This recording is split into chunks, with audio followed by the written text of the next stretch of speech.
तो फिल्म की शुरुआत होती है और एक आवाज़ हमें कैनिबल्स के बारे में बताती है। ये एक ट्राइब था जो इंसानों का गोश्त खाया करते थे। इनका मानना था कि ये लोग जिस इंसान को खाएंगे उसकी जहानत और उसकी ताकत उन लोगों के अंदर आ जाएगी। इसके बाद मूवी स्टार्ट हो जाती है और हमें एक मास्क पहने चार्ली नामी आदमी को दिखाया जाता है जो कि कैनिबल ही है और अब अपने खाने के लिए एक इंसान का शिकार करने के लिए डेजर्ट में निकला है। वो इस टाइम एक औरत के पीछे पड़ा हुआ था। जो औरत उससे बहुत ज्यादा डर रही थी, वो डरते हुए जाकर अपने घर में छुप जाती है, लेकिन चार्ली उसे देख लेता है और अपने एक्स के जरिए उसे मारकर अपने घर ले आता है। जिसके बाद वो इस औरत के मीट से बहुत सारे मीट बॉल्स बनाता है, अपना पेट भी भरता है और फिर इन्हें बेचने के लिए हाईवे रोड के किनारे भी आ जाता है। वो इन्हीं को बेचकर पैसे कमाया करता था। तभी हाईवे से एक गाड़ी गुजरती है और एक कपल उसकी शॉप पे आ जाता है। ये दोनों आपस में लड़ रहे थे क्योंकि लड़का मीट बॉल्स खाना चाहता था और लड़की वीगन थी, वो नहीं चाहती थी कि लड़का मीट बॉल खाए। इनको मीट बॉल सर्व करते हुए चार्ली बहुत सारे जोक भी सुनाता है, जिससे इस लड़के ने बहुत एंजॉय किया। यहाँ पे हमें पता चलता है कि चार्ली एक बहुत बड़ा कॉमेडियन बनना चाहता है, लेकिन कभी उसे ऐसा मौका ही नहीं मिला। खैर, सामने वाला कपल अब जब जाने ही वाले थे तो अचानक से चार्ली ने पीछे से अपनी एक्स घुमाकर उस आदमी के ऊपर वार किया और उसे वही मार दिया। ये देखकर वो लड़की बहुत ज्यादा डर गई।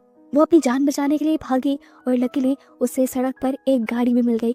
इस गाड़ी में एलिनोर नाम की एक लड़की थी जिससे वो अपनी जान के लिए भीख मांगती है, लेकिन एलिनोर उसकी मदद करने से मना कर देती है और रिवील होता है कि वो चार्ली की ही दोस्त थी और उसे पता चल गया था कि ये लड़की इस तरह जो भाग रही है जरूर ये चार्ली का ही शिकार है। जिसके बाद चार्ली यहाँ पर आता है और इस लड़की को मार कर अपने घर ले जाता है। फिर इस कपल के मीट से वो दोबारा से मीट बॉल्स तैयार करना शुरू कर देता है। सीन कट होता है और अब हम एक क्रिस्टल नाम की बड़ी मशहूर सिंगर को देखते हैं। उसे आज एक फेस्टिवल में परफॉर्म करना था, जिसके लिए वो जा रही थी। तो रास्ते में चार्ली का एरिया आया जहाँ एलिनोर खड़ी थी, अपनी गाड़ी खराब होने का नाटक कर रही थी। असल में वो चार्ली के लिए शिकार करने आई थी। क्रिस्टल ने उसे लिफ्ट दे दी और गाड़ी में बैठते ही एलिनोर ने उस पर हमला करके उसे बेहोश कर दिया। इसके बाद चार्ली यहाँ पर आता है और ये दोनों क्रिस्टल को अपने घर के अंदर ले जाते हैं और वहाँ जाकर चार्ली क्रिस्टल को बांध देता है। क्रिस्टल को जब होश आया तो उसने चार्ली को अपने सामने पाया। चार्ली से पूछा, तुम मुझसे चाहते क्या हो? तो चार्ली ने कहा, कुछ भी तो नहीं, मैं बस चाहता हूँ कि तुम मेरे सामने रहो। ये कहने के बाद उसने क्रिस्टल को बहुत सारे जोक्स सुनाए और क्रिस्टल को समझ नहीं आई कि एक किडनैपर उसे जोक्स भी बैठकर सुना रहा है। क्रिस्टल यहाँ पर चार्ली से कहती है कि मैं तुम्हें मारकर भाग जाऊंगी, लेकिन चार्ली उसकी बात का कोई जवाब नहीं देता और खाना खाने बैठ जाता है। यहाँ पर अब हम शेरिफ लीवर को देखते हैं, जिसे खबर मिली थी कि क्रिस्टल डेजर्ट साइड पे गायब हुई है। वो क्रिस्टल की तलाश में था, इसीलिए वो चार्ली का घर भी नॉक करता है, लेकिन चार्ली साफ मना कर देता है कि वो किसी क्रिस्टल नाम की लड़की को नहीं जानता और इस घर में वो अकेला रहता है। अब शेरिफ को कोई शक न हो, वो शेरिफ को अपने घर के अंदर भी ले आया था और यहाँ पर उसने शेरिफ को बहुत सारे जोक्स भी सुनाए, जिसकी वजह से ये दोनों आपस में काफी फ्रैंक हो गए। कुछ देर बाद चार्ली टीवी देखने के लिए बैठ जाता है, जहाँ पर उसे एक क्लब की ऐड नजर आती है। ये क्लब सबको ओपन माइक का मौका दे रहा था। यहाँ पर सभी कॉमेडियन आके स्टैंड अप कॉमेडी कर सकते थे। चार्ली जो हमेशा से एक बड़ा कॉमेडियन बनना चाहता था, उसके लिए ये बहुत ही अच्छा मौका था। वो फैसला कर लेता है कि वो वहाँ जाएगा और इसके बाद वो अपने गाने सुनने लगता है। ये गाना क्रिस्टल का ही था और हमें समझ आ गई कि उसने अभी तक क्रिस्टल को इसलिए नहीं मारा था क्योंकि क्रिस्टल उसकी फेवरेट सिंगर थी। गाने लगाकर वो पुरानी लाशों को काटने लग जाता है और उनके मीट से मीट बॉल बनाना शुरू कर देता है। तभी एलिनोर उसके घर आती है और इसे ख्वाहिश करती है कि मुझे क्रिस्टल के मीट बॉल्स खाने हैं, जिस पर चार्ली ने उसे बताया कि अभी तक उसने क्रिस्टल को मारा ही नहीं है। इसके बाद जब चार्ली क्रिस्टल से मिलने के लिए जाता है तो क्रिस्टल उसके ऊपर बहुत गुस्सा करती है और उसकी बातों से तंग आकर चार्ली उसके मुंह पे टेप लगा देता है।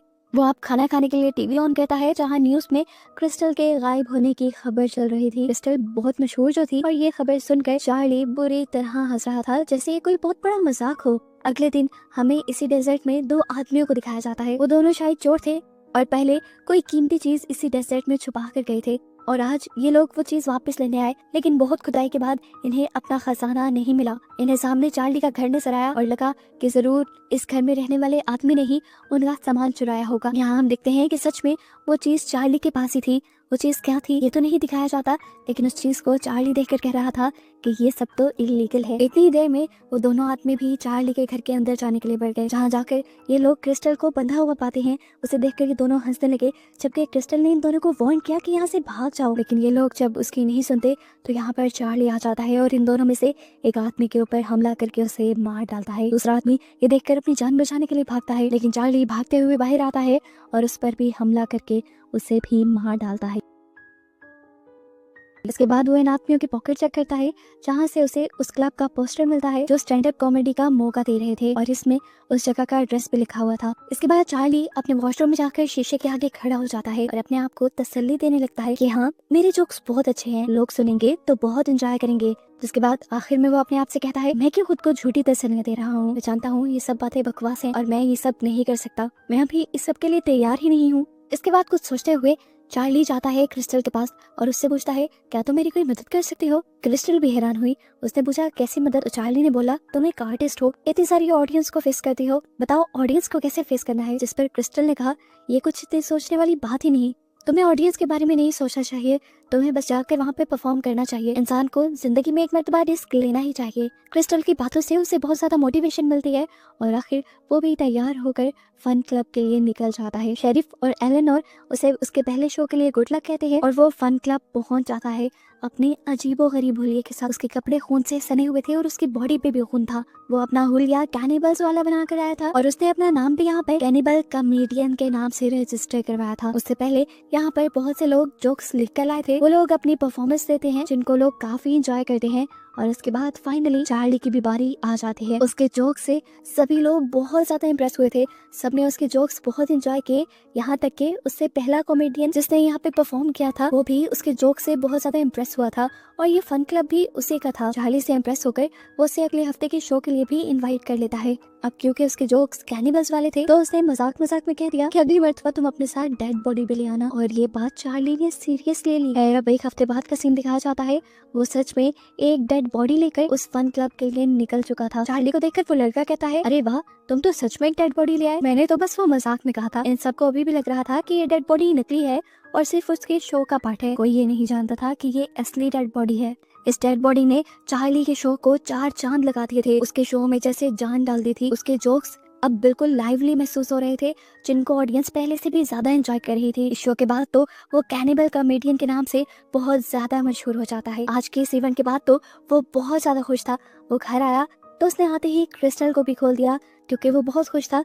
वो ये खुशी किसी के साथ सेलिब्रेट करना चाहता था, इसलिए उसने क्रिस्टल को अपने साथ खाने के लिए इनवाइट कर लिया। क्रिस्टल जानती थी कि इस टाइम वो इंसानों का गोश्त खा रही है पार्टी के नाम पर, लेकिन उसके पास कोई दूसरी चॉइस भी नहीं थी। भूख मारने के लिए उसे ये खाना पड़ता है। खैर, खाना खाने के बाद उसने दोबारा क्रिस्टल को बांध दिया और अपने नए शो की तैयारी करने लगा। अगले हफ्ते भी वो बहुत ज्यादा एक्साइटेड होकर शो में आया, लेकिन आज की ऑडियंस बहुत ज्यादा बकवास थी। वो हर कॉमेडियन की बेइज्जती कर रहे थे और उनके जोक पे कह रहे थे नॉट फनी। उन्हें देखकर बहुत ज्यादा चार्ली को गुस्सा आया और उसका गुस्सा तब बढ़ गया जब उसकी साथ बैठी कॉमेडियन रोने लगी, ये कहते हुए कि इन्होंने मुझे सही से परफॉर्म भी नहीं करने दिया। अब जब चार्ली की बारी आती है, वो आदमी अपनी हरकतें जारी रखता है, उसके जोक्स को नॉट फनी कहता है और फिर उसके कैनिबल नाम को चिढ़ाने लगता है। उसे कहता है, कैनिबल, मुझे खा जाओ। ये बात सुन के तो चार्ली के गुस्से की इंतहा नहीं रहती। फिर क्या था, थोड़ी देर बाद सच में कैनिबल ने यानी चार्ली ने उसे मार डाला और अब वो उसे भी खा जाएगा।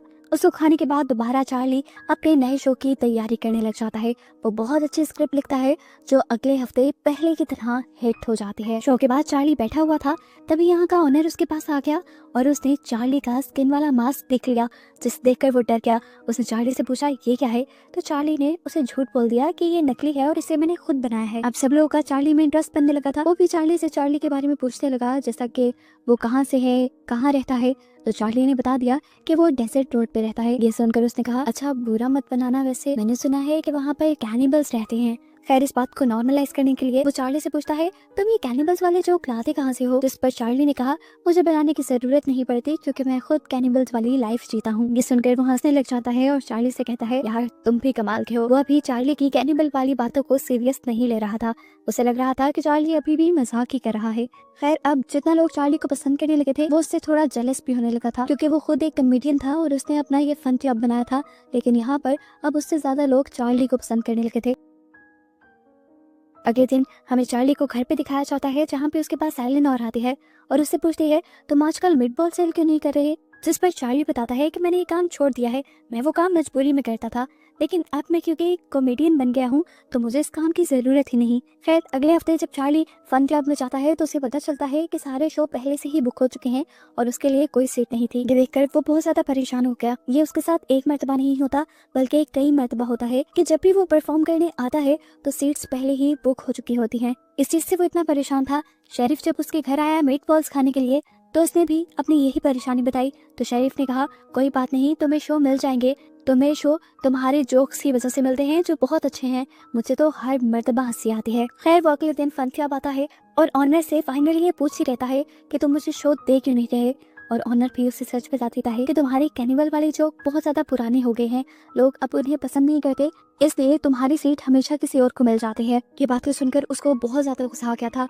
वो आकर ये सारा गुस्सा क्रिस्टल पे उतारता है और उसे कहता है मुझे तुम्हारी बात सुननी ही नहीं चाहिए थी, तुम्हारी बात सुनकर मैं वहाँ पे गया, लेकिन देखो क्या किया, लोगों ने अब मुझे पसंद करना बंद कर दिया है। चार्ली इतना डिसहार्ट हो गया था कि वो क्रिस्टल से कहता है मैं नाकाम हूँ, मुझे मर जाना चाहिए। लेकिन क्रिस्टल यहाँ दोबारा उसे हौसला देती है कि नहीं, तुम्हारे जोक्स काफी अच्छे हैं। और ये बात सच भी थी। हमें पता चला वो ऑनर असल में चार्ली के ही जोक्स को कॉपी करके एक बड़ा शो परफॉर्म करने की तैयारी कर रहा था। उसका दोस्त उसे ऐसा करने से मना करता है, लेकिन कैरी उसे ये कहते हुए चुप करवा देता है कि तुम मेरे असिस्टेंट हो और यहाँ पे वही होगा जो मैं कहूँगा। वो अब चार्ली वाला कैनिबल वाला हुलिया बनाकर चार्ली के ही जोक्स परफॉर्म करने की कोशिश करता है।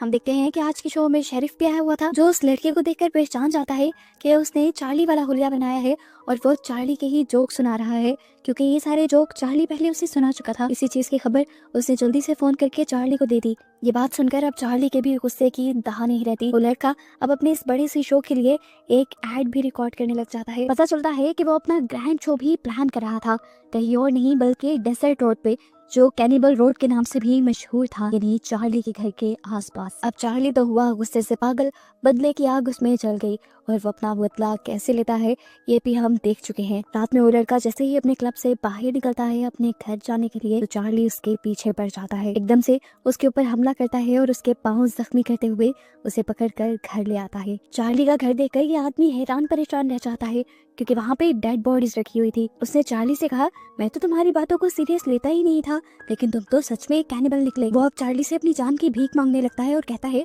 कि मैं तुम्हें अपना फन क्लब देने के लिए भी तैयार हूँ। चार्ली का ये पॉइंट था ही नहीं। चार्ली ने उससे पूछा आखिर तुम मुझसे क्या चाहते हो, तुमने मुझे परफॉर्म करने क्यों नहीं दिया।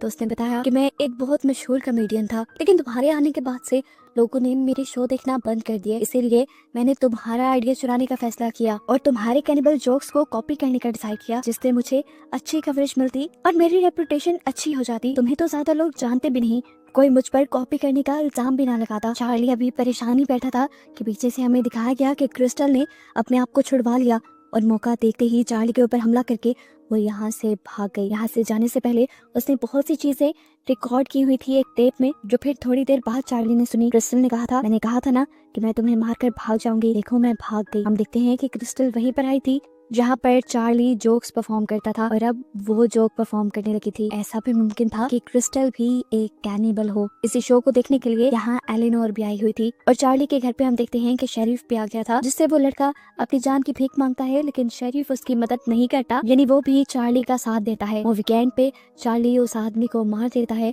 और कहानी यहीं पर खत्म हो जाती है। इस बात को बताते हुए कि इस मूवी का नेक्स्ट सीक्वल भी